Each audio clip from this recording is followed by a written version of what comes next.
Good afternoon, and welcome to Kestra Medical Technologies' second quarter fiscal 2026 earnings call. This conference call is being recorded for replay purposes. We will be facilitating a question-and-answer session following prepared remarks from management. At this time, all participants are in a listen-only mode. I would now like to turn the call over to Neil Bhalodkar, Vice President of Investor Relations, for introductory comments. Thank you, Victor. Thank you for joining Kestra's second quarter fiscal 2026 earnings call. With me today are Brian Webster, President and Chief Executive Officer, and Vaseem Mahboob, Chief Financial Officer. This call includes forward-looking statements within the meaning of the Private Securities Litigation Reform Act of 1995. Statements made on this call that do not relate to matters of historical fact should be considered forward-looking statements. These statements are based on Kestra's current expectations, forecasts, and assumptions, which are subject to inherent uncertainties, risks, and assumptions that are difficult to predict. Actual outcomes and results could differ materially from any results, performance, or achievements expressed or implied by the forward-looking statements due to various factors. Please review Kestra's most recent filings with the SEC, particularly the risk factors described in our Form 10-K, for additional information. Any forward-looking statements provided during this call, including projections of future performance, are based on management's expectations as of today. Kestra undertakes no obligation to update these statements except as required by applicable law. With that, I will now turn the call over to Brian. Thanks, Neil. Good afternoon, everyone, and thank you for joining us on today's conference call. We're excited to discuss the strong financial performance we had in the second quarter and the continued progress we are making on our key operational objectives. Before we jump in, I want to begin by grounding us in the patient focus that makes Kestra a special company. At the center of everything we do are the lives we protect each day and the impact we have on patients, their families, and the providers who care for them. Recently, a patient in Florida collapsed from ventricular tachycardia and required urgent intervention. After stabilization, the patient was discharged with the competitive wearable defibrillator and referred to electrophysiology for follow-up. At his outpatient visit, the patient reported poor tolerance of that device. Due to discomfort and adherence risk, the physician transitioned the patient to the Assure system, citing improved comfort and care coordination for the switch. Once fitted with the Assure system, the patient expressed a clear improvement in wearability compared to the previous device. The patient and family also noted greater confidence due to the system's ability to connect them quickly to emergency care. Weeks later, the patient collapsed again at home. The Assure system detected the event and announced it was preparing to deliver therapy. Before therapy was delivered, the patient regained consciousness and successfully diverted the shock, reflecting the Assure system's ease of use and patient-first design. Following the cardiac event, the patient was transported safely to the emergency department, while en route, our team delivered episode data directly to the emergency department.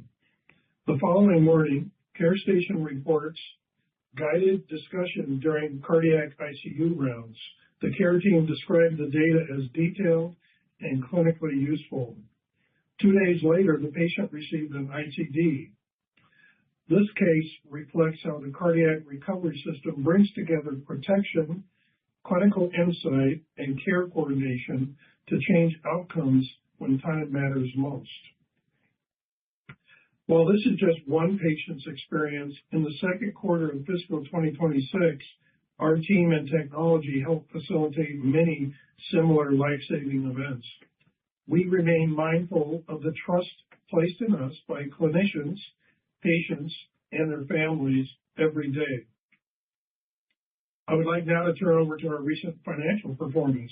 In the second quarter, we continue to reach more patients who are at risk of cardiac arrest, accepting approximately 4,700 prescriptions written for the Assure system.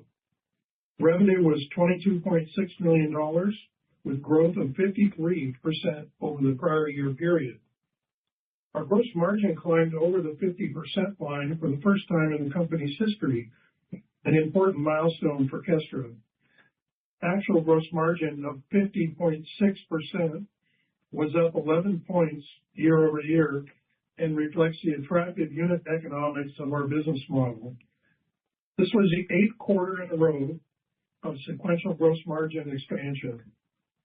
We expect continued gross margin expansion in the back half of FY26 and remain confident that Kestra is on the path to 70% plus gross margins over the next few years. With the strong revenue growth that Kestra is generating, we are seeing nice operating leverage in our business.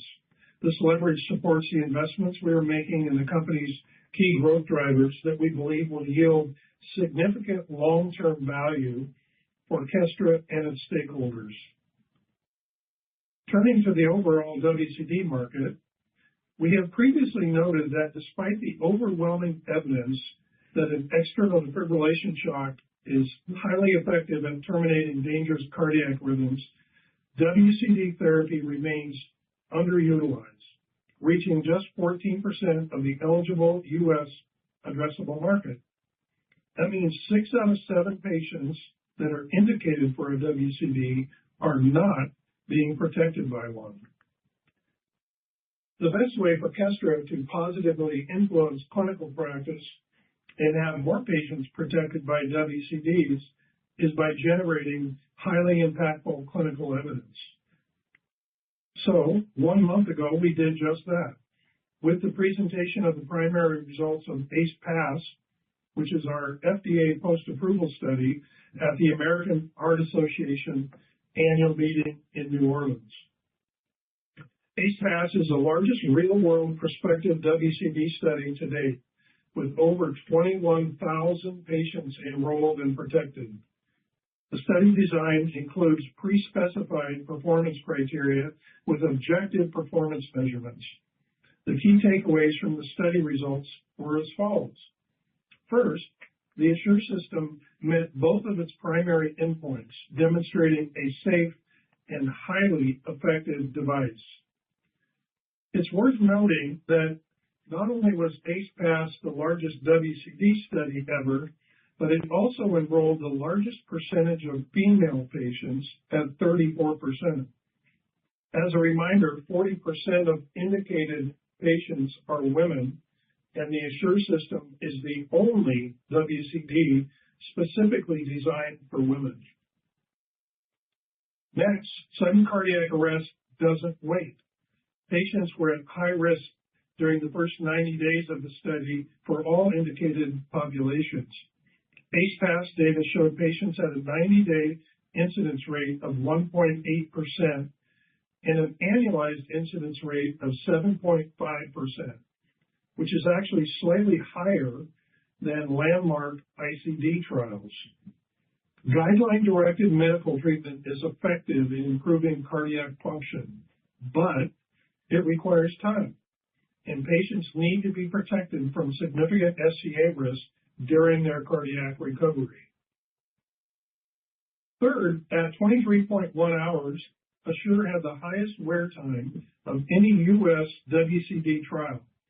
In fact, 30% of our patients wore the device for more than 90 days, demonstrating the effective protection for extended therapy optimization. And finally, ACE-PAS reinforces that Assure has the lowest false alarm rate, with 94% of patients free from false alarms, dramatically lower than other commercially available WCDs. In our discussions with clinicians after the study results were presented, the most common theme is that the risk level of their patients is higher than they understood it to be, particularly early in the recovery and treatment journey. The existing WCD guidelines were published in 2017 and have not been updated since. We believe ACE-PAS, in conjunction with other recent studies such as SCD Protect, provide compelling data on over 40,000 patients that significantly strengthens the existing body of evidence and may help inform future updates to clinical guidelines. You've heard me say before, there are three critical questions about the WCD category. The first one, is there a patient population that has significant health risk? The second question, is there an effective therapy to treat those patients? And the third question is, will the patients wear the device? ACE-PAS definitively answers all three of these questions in a very large, real-world population. A strengthened recommendation to guidelines would have a positive impact on clinical decision-making and potentially accelerate TAM penetration. Based on our estimates and data from the incumbent, we believe the WCD market growth has already accelerated to the low double digits and will continue to expand into a multi-billion-dollar market over the coming years. Moving on to other updates, we continue to expand our sales organization with the goal of further penetrating existing accounts, as well as calling on new potential Assure prescribers. As we have discussed previously, we are targeting geographies in which we have a high volume of WCD prescriptions and where we also have strong in-network payer coverage. We currently have approximately 100 active sales territories, up from about 80 sales territories at the end of fiscal year 2025 in April. While this will not be a data point that we will be updating on a quarterly basis, our territory additions in the second quarter were in line with our hiring plan, and we continue to aggressively expand our sales coverage. In recent months, we have seen the addition of clinical specialists in select markets, complementing our sales territory coverage and supporting further penetration of accounts. We also continue to make progress on improving our RCM capabilities, that's revenue cycle management, while also bringing more payers in network. At the time of our IPO 9 months ago, approximately 70% of our fittings were for patients with in-network benefits. This figure is now in the low 80s. The higher in-network mix meaningfully increases our team's efficiency and positively impacts all RCM metrics. It's important to note there are over 3,000 payers in the United States, so there is still a long tail of regional and local payers we are working to bring under contract. As you all know, we utilize a leased business model. Our substantial investment in our fleet of devices, each with a capacity to protect approximately 3 patients per year, enables the business to scale with our attractive unit economic profile. While our current business asset pool can support our near-term business objectives, we are continuing to add to our fleet as we grow our field team. Over the long term, we expect about 90% of our annual patient fittings to be accomplished with reuse of existing devices. So in conclusion, the fundamentals of the Kestra thesis remain intact and were in fact fortified in Q2. WCD market growth is accelerating, Kestra revenue is growing north of 50%, and gross margin has expanded beyond 50% for the first time. We have an underserved medical indication where we offer a clearly effective and superior solution. We have rapidly closed the gap on payer endorsement of our product, and we are implementing a commercial expansion plan to significantly grow the business. Our commercial plan is now supported by a large body of clinical evidence that has the potential to influence the prescription guidelines. Our execution has been strong across all elements of the business, and the foundation we have built has positioned Kestra for strong growth this fiscal year and beyond. I'd like to thank our incredible team in the field and here at the home office in Kirkland for their passion and commitment to the Kestra mission. I'll now turn it over to Vaseem, who will discuss second quarter financial results in more detail and provide our updated fiscal year 2026 revenue guidance. Vaseem? Thank you, Brian, and good afternoon, everyone. Total revenue for the quarter was $22.6 million and an increase of 53% compared to prior year period. Revenue growth was driven by a 54% year-over-year increase in prescriptions, reflecting market share gains with existing customers and activation of new accounts. Excluding the impact of one-time revenue pickup in the prior year from a payer converting to accrual accounting, our revenue growth for this quarter was 60%. Gross margin was 50.6% in the second quarter compared to 39.6% in the prior year period. As Brian mentioned, we have now expanded our gross margin sequentially 8 quarters in a row. The continued expansion in gross margin was driven by the attractive unit economics inherent in Kestra's rental model, a higher revenue per fit from more in-network patients, and a 20% decline in cost per fit driven by volume leverage and cost improvement projects.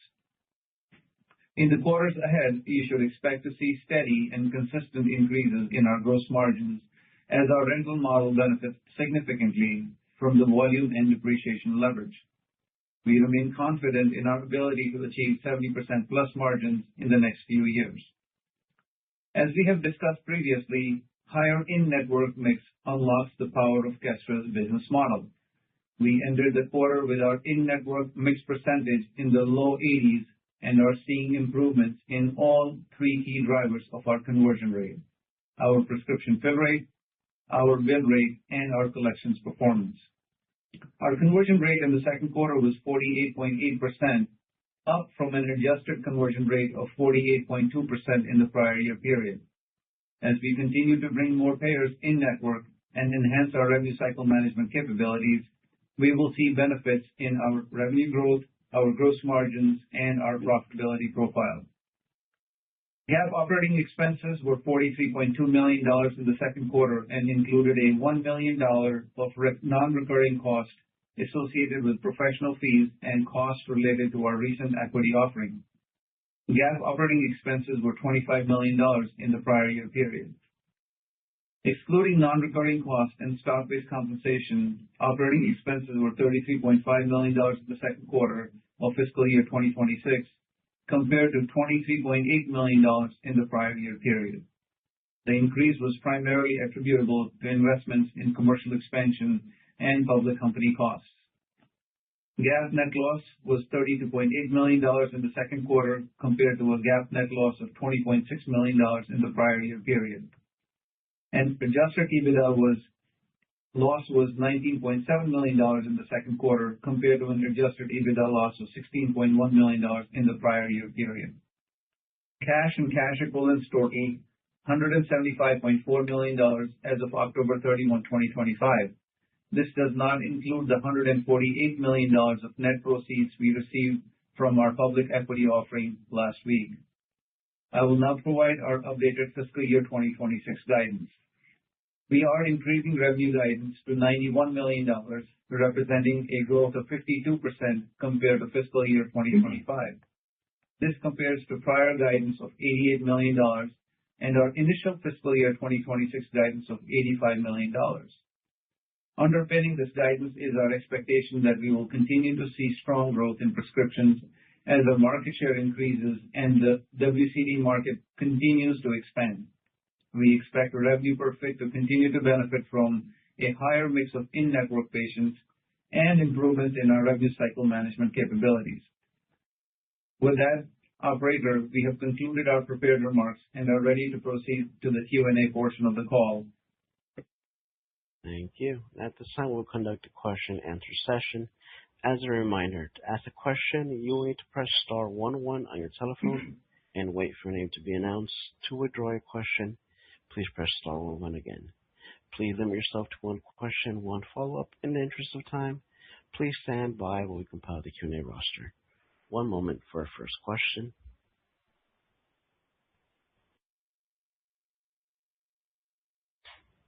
And our first question will come from the line of Matthew O'Brien from Piper Sandler. Your line is open.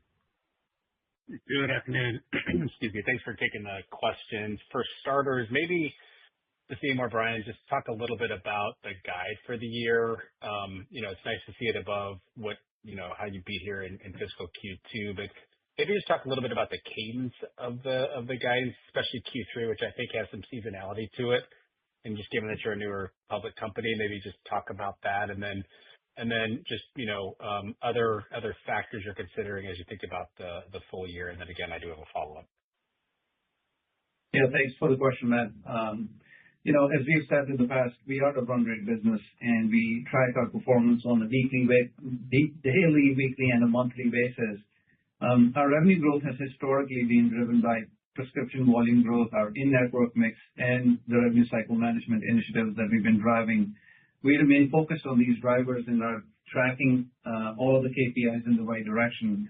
Our strategy to expand our sales force responsibility so that we continue to deliver the service level to the patients, and we've talked about how critical and important that is.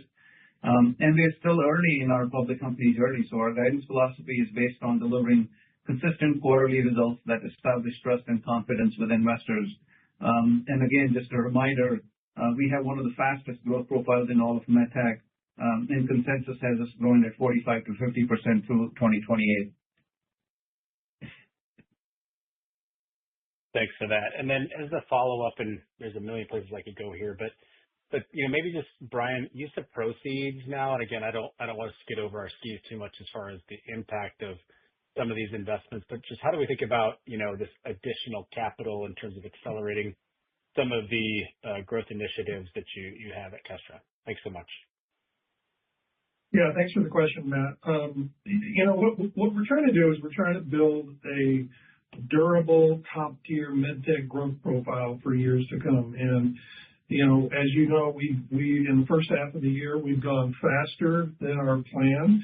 And so we wanted to de-risk any future capital needs and really fortify our balance sheet as we continue to invest in those key growth drivers.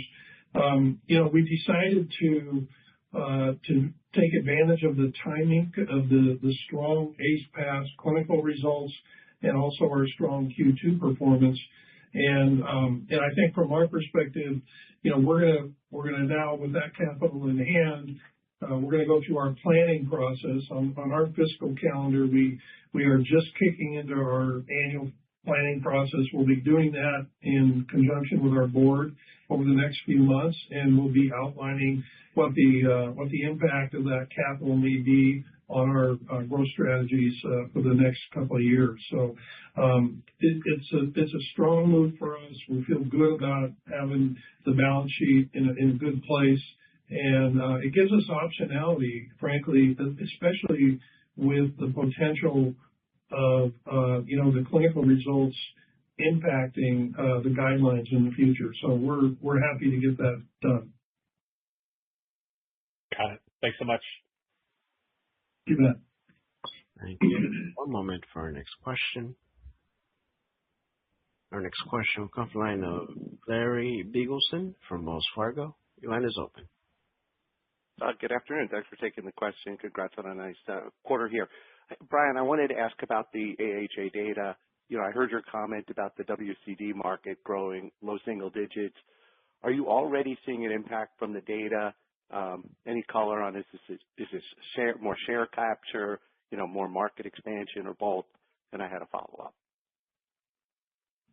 Yeah, hey Larry, thanks for the question. And just to clarify, the market growth is low double digit is our calculation, which is up at least several points from at the time of the IPO. So we are seeing the market expansion absolutely accelerate. Now, when it comes to the post-clinical results presentation, we are, it's a little too early to see it in the numbers, but anecdotally, we're absolutely seeing some really exciting cases where our reps have been in front of clinicians telling our story, telling the story of our clinical data, and clinicians making different decisions than they had before. We've had, I know I've heard directly from a handful of reps who said, when I presented the data to my physician, they said, I didn't realize the risk level was this high. I'm going to start thinking about this device for a broader spectrum of my patients. So that's really good news for us. I think another really interesting data point. Obviously, with that data in hand, we're hitting the street and really working on the clinical education. And so our medical education team, actually in the month of December, this is sort of a fun fact, the month of December, we will be conducting more medical education events with providers than we have in Q1 and Q2 of FY26 combined. So we're getting after it, and so far the feedback has been terrific, and the team is really excited to be out there talking about it. That's great to hear.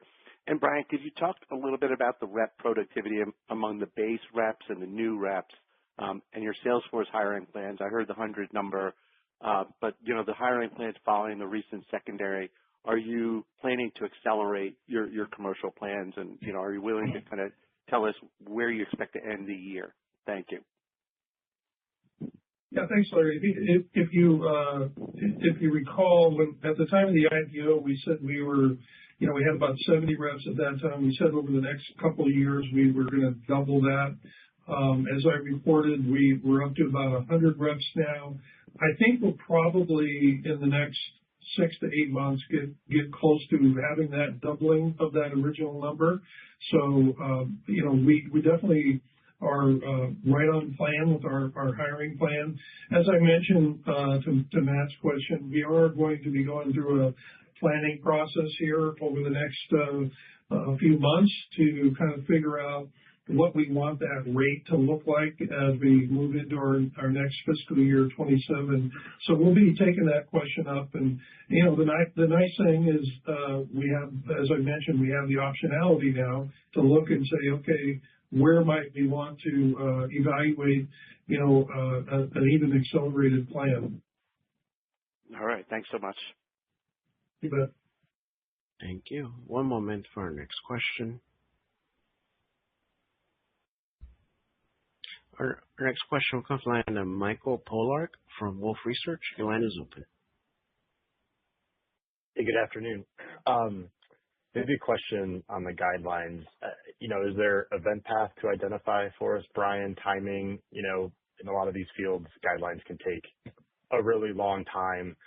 And it sounds like you're in front of doctors with the message from all of this data anyways. But are the guidelines nice to have down the road, or do you view it as a needle mover? And if so, when might something like that be up for adjustment? Yeah, thanks, Mike, for the question. First, let me just be extremely clear in saying that our exciting growth profile that we have planned for the next 5 years does not rely on the guidelines changing. There's no reliance on that in our business plan. So having said that, we do believe that the clinical evidence warrants a review of that. Now, the committee that is responsible for this is the arrhythmia committee that is a part of AHA and HRS. They will meet on an ad hoc basis when there's sufficient new evidence or a new product comes to market. So there's not a scheduled time for them to do that. We will obviously be seeking to get the newly established evidence by both Kestra and our competitor in front of them so they understand that maybe this is the time to start to reevaluate those guidelines. And we think there's a real reason, real strong clinical reason for them to do that. So I don't know a firm guideline meeting schedule, but I do think there's going to be some strong momentum for getting that ball rolling. Helpful. And for the follow-up, the comment on low double-digit WCD category growth, just doing some napkin math here, you're growing 50%, you're maybe 10 points of the market. It kind of implies your competitor hasn't slowed down versus where they were. So you're not purely taking from them. It is market expansive. And I'm curious just to confirm the math that the way you see your competitor, they're growing like they used to, and you're adding on top of that. Thank you. Yeah, I think the math is roughly, first of all, Zoll, they released their earnings results a month ago or so now, and they did call out this part of their business. So they reported a little over 5% growth in that business. So if we think we're probably at about 13% share now. So if we're growing at 53% at 13% of the market, and they're growing at 5% at 87% of the market, you can do the math, and that's how we get there. And I think it's as good a data as we've ever had, because in the past they haven't really called out that specific part of their business separately. So we feel like that's a really supportable data point. We of course will buttress that data with our claims data that allows us to come at that from the other direction. But we feel pretty good about what that's telling us, and it definitely says that we're definitely taking share where we put reps, and we're also growing the market. Thank you. Yep. Thank you. One moment for our next question. Our next question will come from the line of David Roman from Goldman Sachs. Your line is open. Thank you. Good afternoon, everyone. I know there's been a lot of focus on the ACE Pass data here and what that might be able to do for guidelines. But as you kind of reflect on what you're seeing on a day-to-day real-world basis, what are some of the things that you view as contributing to this acceleration in overall category growth? And as we think through things like the conversion rate and some of the other metrics that kind of inform the model on a go-forward basis, maybe just update us on where you think we are on some of the key drivers there, like the prescriptions to fitting, and then the fitting to what's revenue, and where you are on kind of average wear time. I know I threw a lot out there, but I'll leave it at that for my question and follow up then. Yeah. Thanks, David. And by the way, your audio was a little garbly, so I think I got your questions. I'll let Vaseem talk to the conversion rate stuff. But when it comes to the clinical data and what we're seeing, I think the biggest impact of it is everybody knows that external defibrillator works. We've proven that patients will wear our device for extremely long periods of time if necessary. So the remaining question was this question around risk. And our competitor recently published a big German study, which was a national registry, and it was really a study that was trying to identify what the risk of cardiac arrest was in these patients, including the non-ischemic cardiomyopathy patients. So now, on top of that 19,000 patient study, we come in with a 21,000 patient study that has, among other metrics, it has that data, and it confirms that risk level in an entirely different healthcare system, the United States system. So now we have two different countries, two different systems that are both saying the same thing about the risk of these patients, especially in the first 90 days. That's the eye opener for these clinicians. They're saying, I didn't realize the risk was that great, and that's leading them, to assess the decisions that they're making about WCDs. It is early. We're just getting started with the data, but the early returns are certainly positive. Vaseem, you want to talk a little bit about the impacts of insurance coverage and in-network and conversion rates, et cetera? Sure. So David, thanks for the question. I think, when I look at the conversion rate metric, I think we've made such tremendous progress over the last few years. And just to remind everybody, our conversion rate in fiscal year 2024 was 38%. Fiscal year 2025 was 44%. And for this quarter, our conversion rate is going to be approximately 49%. So a huge, huge improvement. And I think that kind of goes to the point that you were making, David, which is all of those KPIs, whether it's the prescription fill rate or the in-network mix rate, which really drives the conversion rate, and our collections performance, they're all tracking in the right direction, and we continue to make good progress on that. And our strategy for that in-network mix remains unchanged, as we have said in the past. We are deploying new reps into high prescription density areas and also deploying them into high coverage areas. So that's really helping us, move the rate along. And again, I want to remind everybody the gap to close for us is not from 48% to 100%. It's just to those high 60s, which is where we think Zoll is at with 25 years. Great. Thank you for all the detail. Thank you. One moment for our next question. Our next question comes from the line of Marie Thibault from BTIG. Your line is open. Good evening. Thanks for taking the questions. Wanted to ask here quickly about the prescription volume strength. A couple quarters here above 50%. Do you expect that to be sustainable, or did you, see anything kind of out of the ordinary in the quarter? And as part of that, are you also sort of seeing prescribers, kind of alternate prescribers like physician assistant and nurse practitioners starting to join up as prescribers? Just would love to hear a little bit more of what you're seeing on the ground from the prescribers.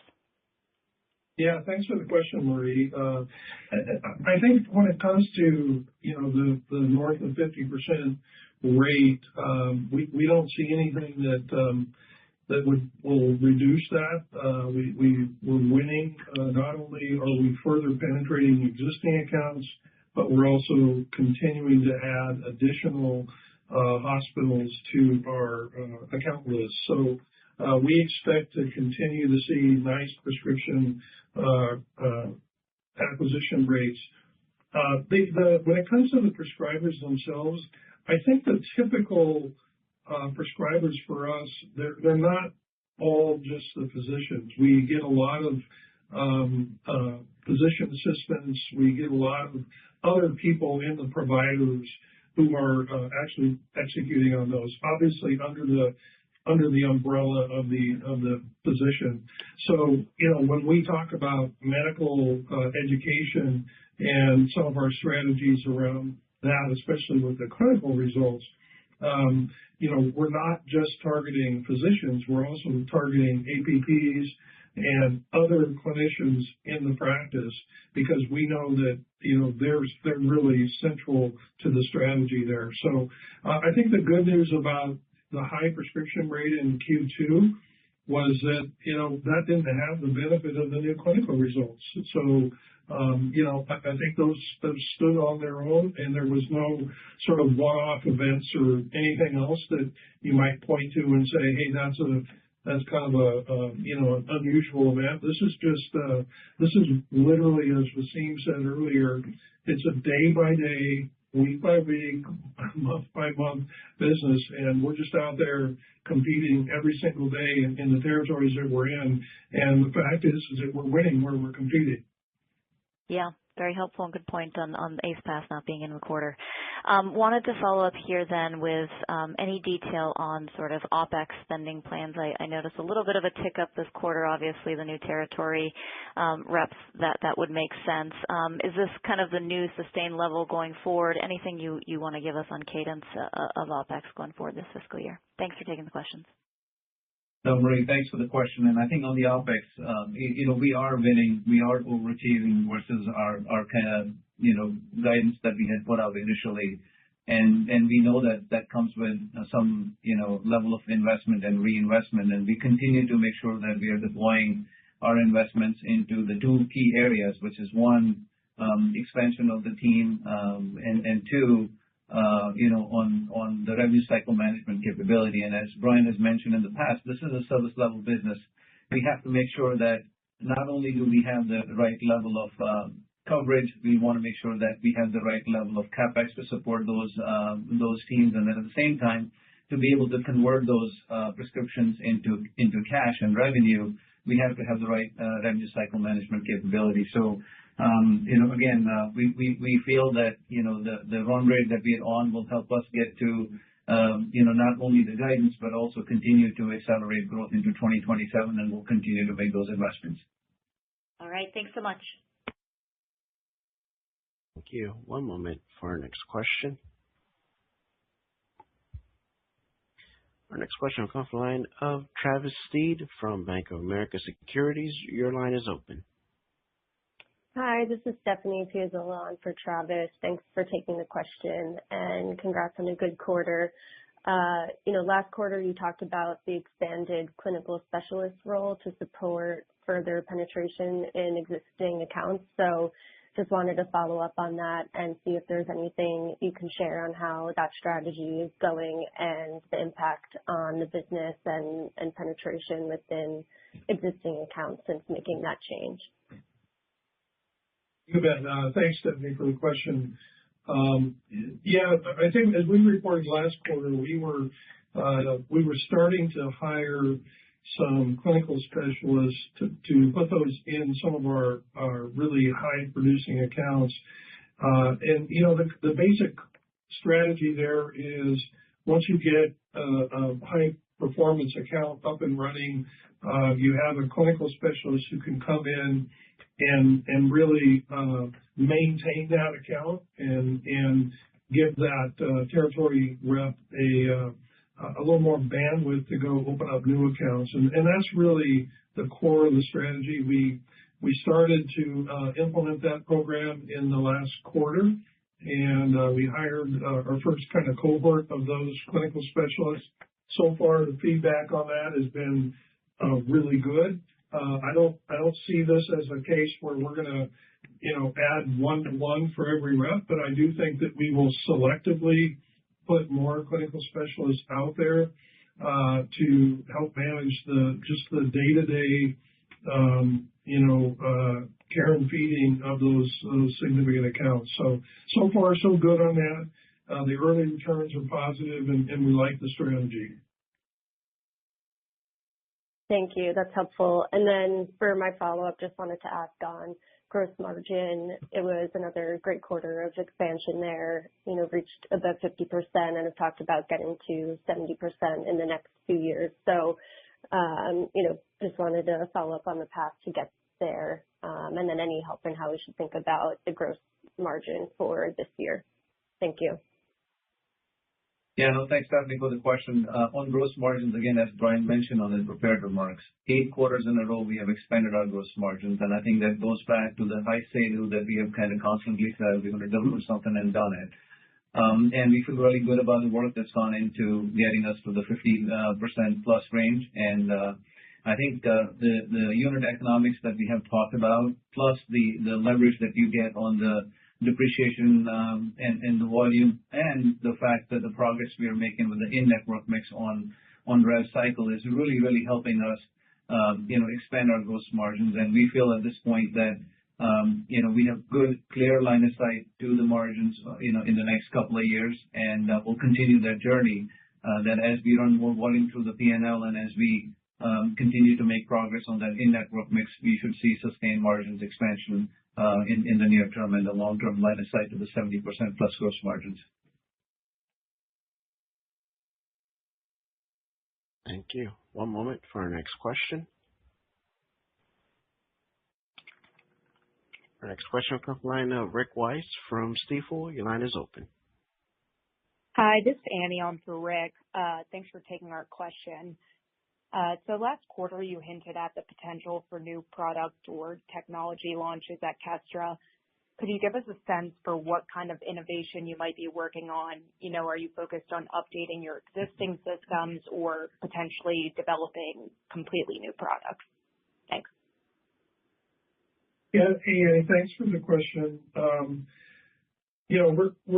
We're not ready to disclose our full product pipeline for competitive reasons, of course, but we do have, we very intentionally designed the Assure system to be 3 distinct platforms: the WCD platform, the wearable platform, and the digital platform. And what we're doing is in our pipeline, we're innovating in each of those 3 platforms.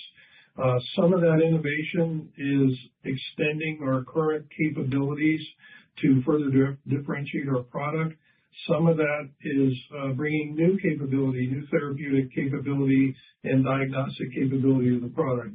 I'll say this: we just published a 21,000 patient clinical study with an incredible amount of data, and we are going to follow that data to develop solutions for unmet needs and other patient conditions where our technologies can be useful. And that's really our focus. And I think if you look into the details of that data, it will give you some clues as to where we're going. And we're excited about using that data to help us to be an even better solution. So we've got a steady stream of innovation coming over the next 2 or 3 years, and we'll be excited to get that out into the market at the appropriate times. So thank you for the question. Thanks, Brian. Thank you. I'm not showing any further questions at this time. I would now like to turn the call back over to Brian Webster for closing remarks. Okay. Well, thank you, everyone, for joining the call today. And as we mentioned earlier, we're pleased with the quarter that we have. We've got really exciting momentum going. And as I said, the core Kestra thesis is intact, and we're picking up steam on it. So we're excited about the back half of the year. And I'm very proud of the Kestra team for the way the team has executed our business plan every day, every week, and throughout the quarter. So thank you for joining us. We'll look forward to seeing you on the next call. Thank you. Thank you for your participation in today's conference. This does conclude the program. You may now disconnect. Everyone, have a great day.